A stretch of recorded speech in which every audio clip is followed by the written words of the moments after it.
మాతృదేవోభవ.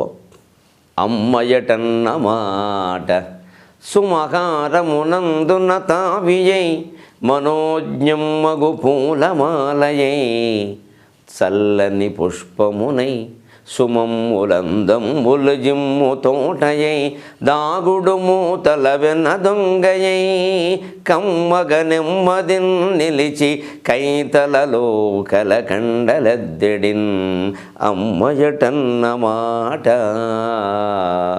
అమ్మా అని ఒక్కసారి తలుచుకుంటే సుమహారమునందున తావియై ముందు పూలదండలో ఉండే సుగంధం అవుతుంది.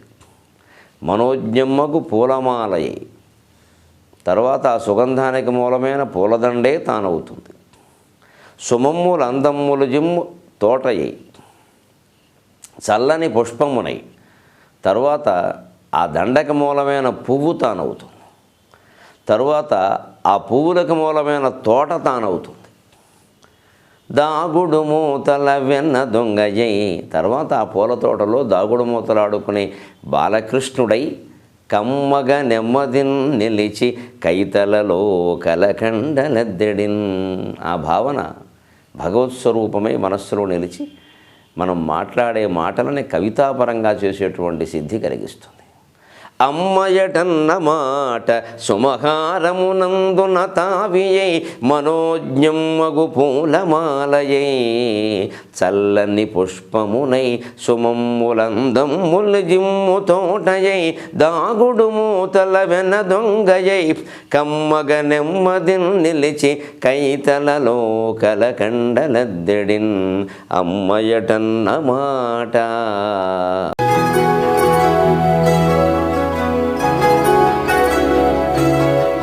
ఒక రసజ్ఞుడు చెప్పిన మాట అండి.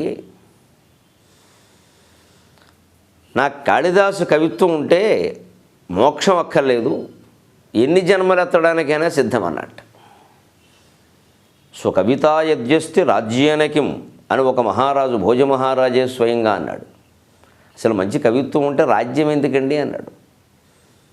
ఇంకా అప్పటి మాట ఏమో కానీ ఇప్పుడు చూస్తుంటే అసలు ఈ రాజకీయాల్లో ఉండే వాళ్ళకంటే మేము చాలా ఆనందంగా ఉన్నాం. ఏదో సంపాదన అనుకుంటారు, ఎవరి సంపాదనైనా వాడు అనుభవిస్తే కదా. మేము మాకు ఉన్నదేదో అనుభవిస్తున్నాం హాయిగా. ఎందుకంటే అనుభవించడానికి తగిన సమయం, ఆ సమయాన్ని రసమయం చేసుకోవడానికి అవసరమైన కావ్య సంపద మాకుంది. వారికి ఏముంది? మా ముందు వారేమిటి అసలు? అందుకని కవి పండితుడైన వాడు రాజకీయ నాయకుడిని ఎప్పుడు లెక్క పెట్టడు. అసలు మీరు మా ఇంటికి రావాల్సిందే, మేము రానేరావు, మీకు అవసరం ఉంటే మీరు రండి, లేకపోతే లేదు అని కవి ఎందుకు అనగలుగుతాడంటే సుకవిత యద్యస్తి రాజ్యేనకిం. రాజ్యము పదవులు ఇవాళ ఉంటాయి, రేపు పోతాయి. కవిత్వం ఎప్పుడూ ఉంటుంది. ఎంత ముఖ్యమంత్రినైనా కొన్నాళ్ళకి మాజీ ముఖ్యమంత్రి అంటారు. కవిని ఎప్పుడు మాజీ కవి అనడం నేను చూడలేదు ఏ కవిని. ఎప్పుడూ తాజా కవే. ఇది స్వర్గస్థుడైనా స్వర్గీయ కవి అంటారేమో కానీ మాజీ కవి అనరు. మాజీ సమస్య లేదు, రాజీ సమస్య లేదు కవిత్వానికి. అంత గొప్పది కవిత్వం. అంచేత కాళిదాసు కవిత్వం మరీ గొప్పది. అది ఉంటే చాలు అని చెబుతూ సరదాకి వాటితో పాటుగా నంజుకుందుకొని ఉండాలన్నాడు. ఇప్పుడు ఏదో మధురమైన పదార్థాలు ఏవో కొన్ని మంచి భోజనం చేసేటప్పుడు కొన్ని ఏదో ఓ దాంట్లో ఒకటి నంచుకోవాలని మనం కూడా ఏదో ముద్దపప్పు ఉంటే ఆవకాయ నంచుకోవాలి, అదే కలగల పప్పు అయితే కాస్త చల్లమిరపకాయలు నంచుకోవాలి, మరి ఇలా ఏదో ఆవకాయలో వెన్నపూస నంచుకోవాలి, ఇలా ఏదో ఉంటాయి. అలాగా మరి ఇంకేం కావాలయ్యా అంటే కాదండి, అయిన మాంసం అబలాచ కోమల కాళిదాస కవిత నవం వయక స్మాహిషం దధి సశర్కరం వయక సంభవంతు మమ జన్మ జన్మని. ప్రతి జన్మలోనూ నేను అడిగిన 6 వస్తువులు నాకు ఇస్తే, అయితే ఈ 6 వస్తువులు అనుభవించాలంటే మనిషి పుట్టాలి, జంతువులు ఇవన్నీ అనుభవించాలి. అందుకని మానవ జన్మ ఇచ్చి నేను అడిగిన 6 వస్తువులు నాకు ఇస్తే నాకు ఏమీ భగవద్గీత, యోగ వాసిష్టం, మోక్షం వీటితో నాకు ఏమీ నిమిత్తం లేదు, నేను హాయిగా గడిపేస్తాను అన్నాడు. ఏమిటిట? అయిన మాంసం, మంచి లేడి మాంసం. సరే, అది మనకు రుచి తెలియని వ్యవహారం అనుకోండి, రసజ్ఞులు గ్రహింతురుగాక. అబలాచ కోమల, మంచి కోమలమైనటువంటి వయస్సులో ఉన్న స్త్రీ పక్కన ఉండాలి. సరే, భార్య అనుకోండి, లేకపోతే ఎవరు ఉంటారు, అదో సరదా. అందుకని సరే వయస్సులో ఉన్న స్త్రీ, అందుకని మంచి లేడి మాంసం. కాళిదాస కవిత్వ, చేతిలో మేఘ సందేశం పుస్తకం. ఇప్పుడైతే మనం చేతిలో పుస్తకం ఉంటాం, అప్పటి వాళ్ళకి ఆ కర్మ లేదు, సుఖంగా బుర్రలో ఉండేవాడికి కొన్ని వందల వేల శ్లోకాలు ధారణలో ఉండేవి. మేఘ సందేశం లాంటి కావ్యాలు పూర్తిగా కంఠస్థం చేసి అప్పచెప్పగలిగిన వాళ్ళు చాలామంది ఉండేవారు పూర్వం. ఇంకా రఘువంశం కుమార సంభవం అంటే అవి ఏదో 1000-2000 దాటిపోతాయి కాబట్టి కొంచెం కష్టం అవుతుంది. కానీ మేఘ సందేశం ఇంత చేస్తే 110 శ్లోకాలు 120 లోపు ఉంటాయి. అన్నీ కలిపినాయి, ప్రక్షిప్తాలు కలిపినా 120 దాటవు. అవి ఎంత అండి, మొత్తం కంఠస్థం చేసేవాళ్ళు చాలామంది ఉన్నారు. అలా ఎప్పుడు పాడుకునేవాళ్ళు. వాళ్ళు ఉద్యానవనంలోకి వెళ్ళినా, ఓ సరోవర తీరానికి వెళ్ళినా, ఓ దేవాలయానికి వెళ్ళినా, ఓ ఆరుబయట వాన కురుస్తుంటే బయటకు వచ్చినా, వాన వెలిశాక బయటకు వచ్చినా, ఆయా సందర్భాలను మేఘ సందేశంలో కాళిదాసు ఎలా వర్ణించాడో పాడుకునేవాళ్ళు. ఇంకా అది మా దగ్గర ఉంటే మంచి లేడి మాంసం మంచి రుచికరమైన కాస్త కరుకుట్లాగా కాల్చి పక్కన అందించేటువంటి స్త్రీ ఉంటే ఉయ్యారంగా ఆయన మాంసం అబలాచ కోమల కాళిదాస కవిత నవం వయ. మరి ఇవి అనుభవించాలంటే 80 ఏళ్ల వాడైతే అలాగా కాస్త యుక్త వయసులో మంచి 30 ఏళ్ల యవ్వనం, అటు యవ్వనం కొంచెం ముదిరినటువంటి యవ్వనం కాస్త పలకబారిందని.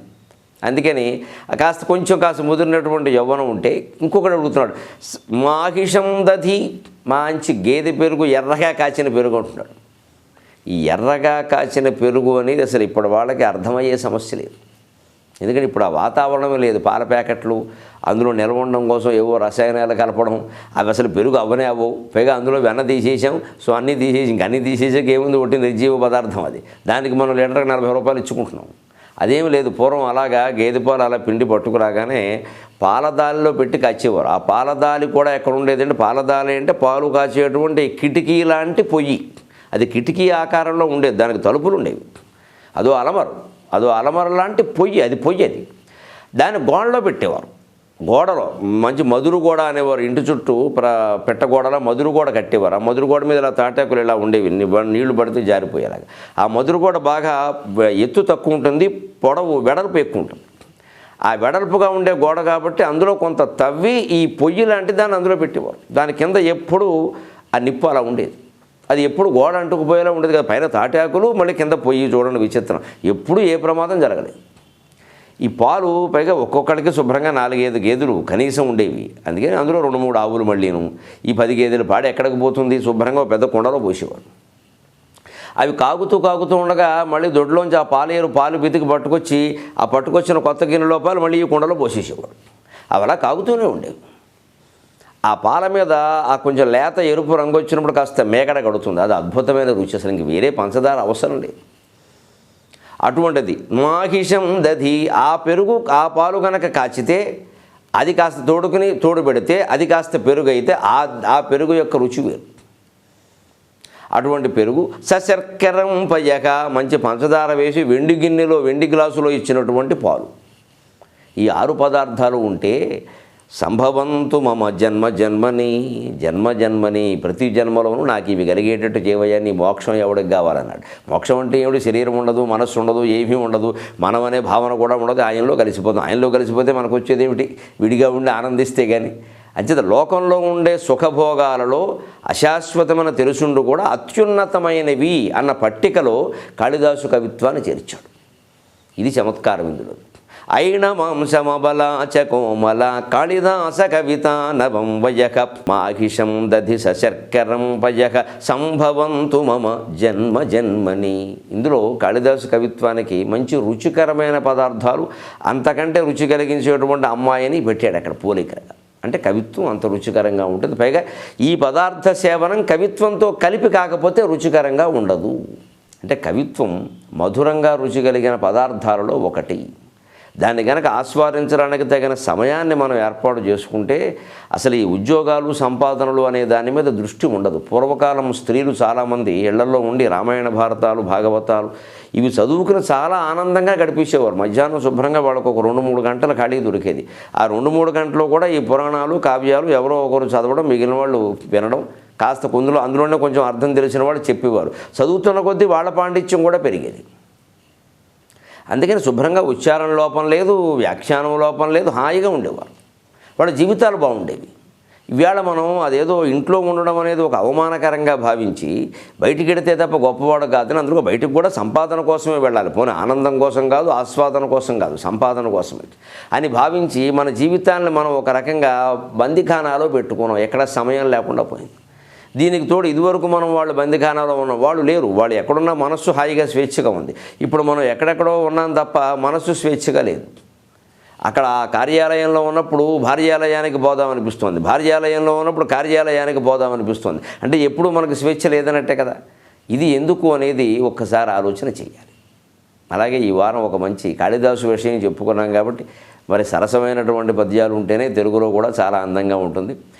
కవిత్వం పుట్టడానికి ఒక సమయం సందర్భం కూడా అవసరం లేదు. కవి మనస్సే పెద్ద సమయం సందర్భం.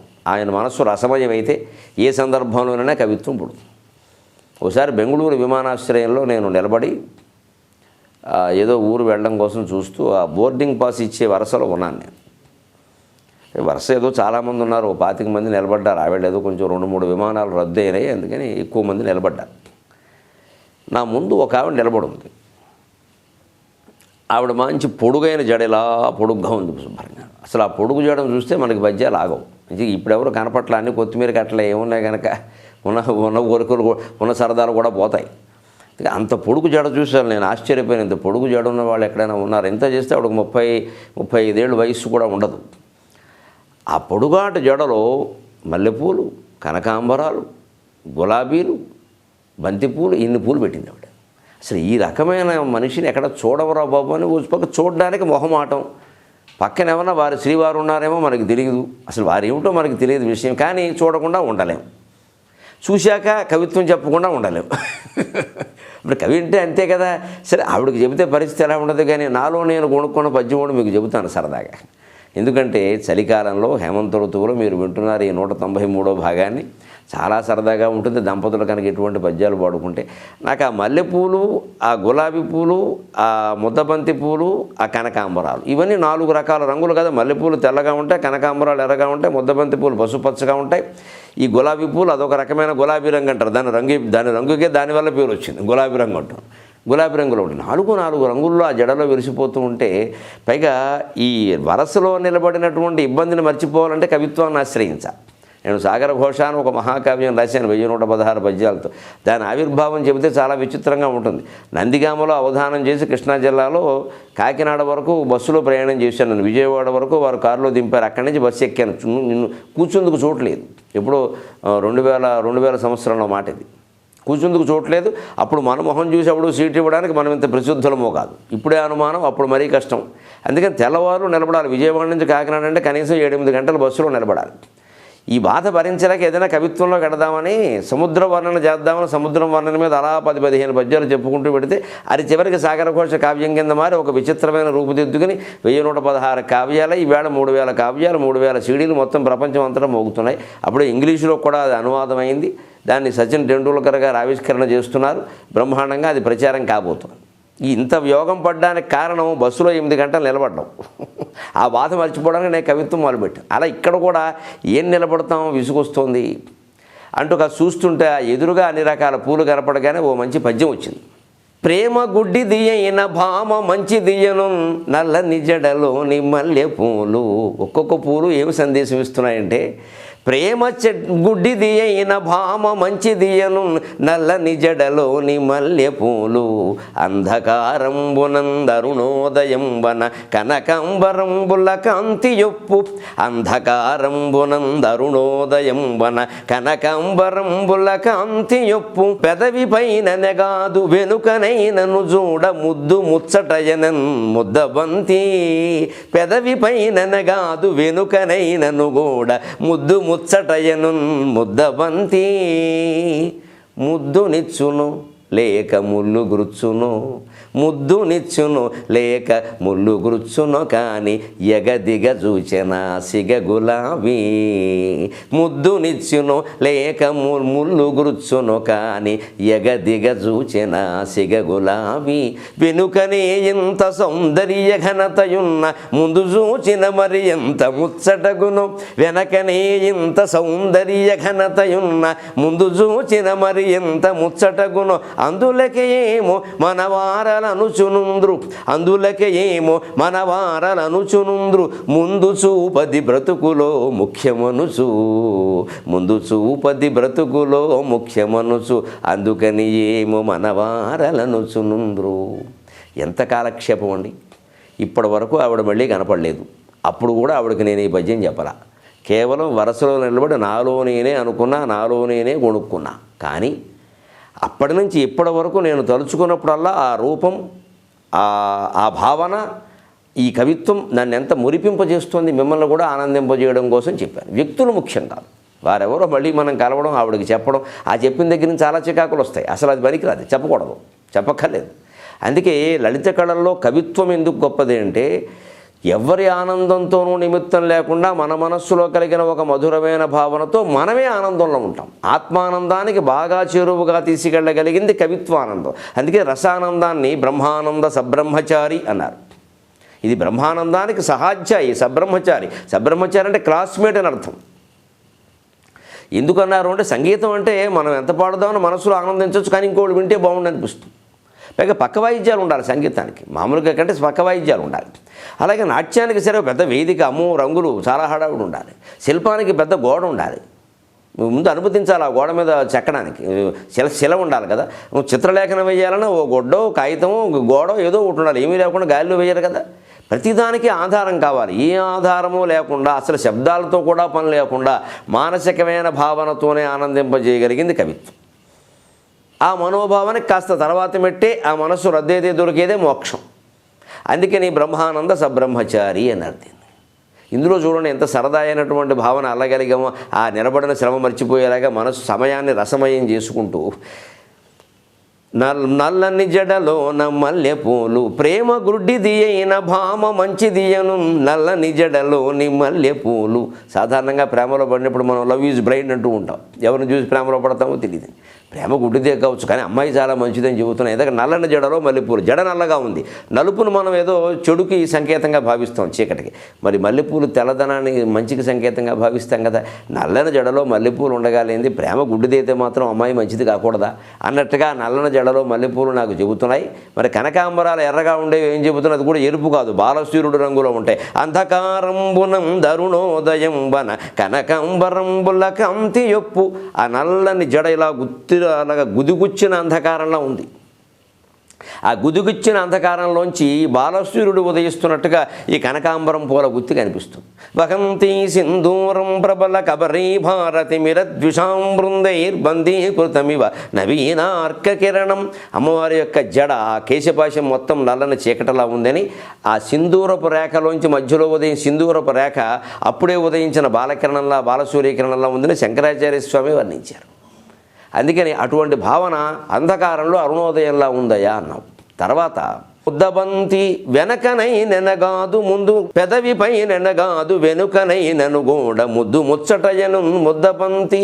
ఎంతసేపు ముద్దు అనగానే పెదవి అనుకుంటారు. ఆ పెదవి ముందు వెనకాల కూడా ముద్దు పెట్టుకోవచ్చుయా. ఆ ముద్దబంతి పూలు చూస్తే అలాగే ముద్దు పెట్టుకుని ముద్దు బంతి అన్నట్టుగా ఉన్నాయి. ఇవి పెదవుల మీదే కాదు, వెనక ముద్దు పెట్టుకున్నా కూడా ఆనందం. శృంగార శాస్త్రంలో అయితే స్త్రీకి ఈ వెనక భాగంలో, ఈ వీపు మెడ కింది భాగంలో కనుక పురుషుడు ఒక్కసారి సున్నితంగా స్పృశిస్తే బ్రహ్మాండంగా ఉంటుంది, ఆనందంగా. వాత్స్యాయన కామసూత్రాలను చెప్పారు, ఉన్నభావం చెప్పేసాను, తర్వాత మీ ఇష్టం. అందుకని అలాంటి వెనకనైనా కూడా ముద్దు చాలా మంచిది అని శాస్త్రంలోనే చెప్పారు కదా. ఆ వెనక ముద్దు కోసమే ముద్దబంతి అక్కడ ఉందేమో. ఆ పైన గులాబీ దగ్గరికి ఎడదామా అంటే గుచ్చుకుంటుందేమో అని బెంగ, దానికి ముళ్ళు కూడా ఉంటాయి. ముద్దు పెట్టును కానీ ముళ్ళు గురుచును, కానీ ముద్దు పెట్టును లేక ముళ్ళు గురుచున, కానీ ముళ్ళు గుర్చున కానీ ఎగదిగ చూచునా సెగ గులాబీ. ఆ గులాబీ నాకేసి ఎగదిగ చూస్తుంటే ముద్దు పెట్టుకోనా లేదా ముళ్ళుతో కూర్చుతారా అని ఏ ఆలోచన రావడం లేదే. ముందుకు వెళ్ళలేకపోతున్నాం, అలా ఉండలేకపోతున్నాం. అందుకని గులాబీ గుండె ముళ్ళు ఇలాంటి పని చేసే అని చెప్పి, వెనకనే ఎంత సౌందర్య ఘనతయున్న ముందు చూచిన మరి ఎంత ముచ్చటగును. అసలు వెనకాల ఉట్టి జడలో పూలు చూస్తేనే ఎంత అందంగా ఉంటే ఈ ముందుకెళ్ళి చూస్తే ఎంత బాగుంటుందో అంటే ఇక ముందు ఉండే సౌందర్యాల సంగతి వివరించక్కర్లేదు. ఇంకా దాంతో ఏమో ఉండకపోవచ్చు, మనకేం తెలుసు, మొత్తం మీద వెళ్ళలేదు నేను. అందుకని కానీ అందుకేనేమో బహుశా అందులకే ఏమో మనవారలనుచునుంద్రు, అందులకే ఏమో మనవారలనుచునుంద్రు, ముందు చూపది బ్రతుకులో ముఖ్యమనుచు. ముందు చూపు ముఖ్యం అని ఏదో చెప్తారు. బహుశా ముందు చూపు అంటే ఇదేనేమో అనుకున్నాను. అప్పుడు శృంగార భావావేశంలో ఉన్నాడు ఈ కవి కాబట్టి ఆ మాట వచ్చింది. మొత్తం మీద కాళిదాసు కవిత్వం చదివిన ప్రభావం ఎటువంటిది అంటే, ఎంత మనకి విసుగొచ్చే సమయాన్ని కూడా వివేకం కలిగించేటువంటి రసమయమైన సమయంగా మనం మార్చుకోవచ్చు. అలాగా మరిన్ని మంచి పద్యాలతో, మంచి చలోక్తులతో, సరసమైన సంస్కృత ఆంధ్ర కవిత్వంతో మళ్ళీ వారం మనం కలుద్దాం. అంతవరకు తెలుగులో మాట్లాడదాం.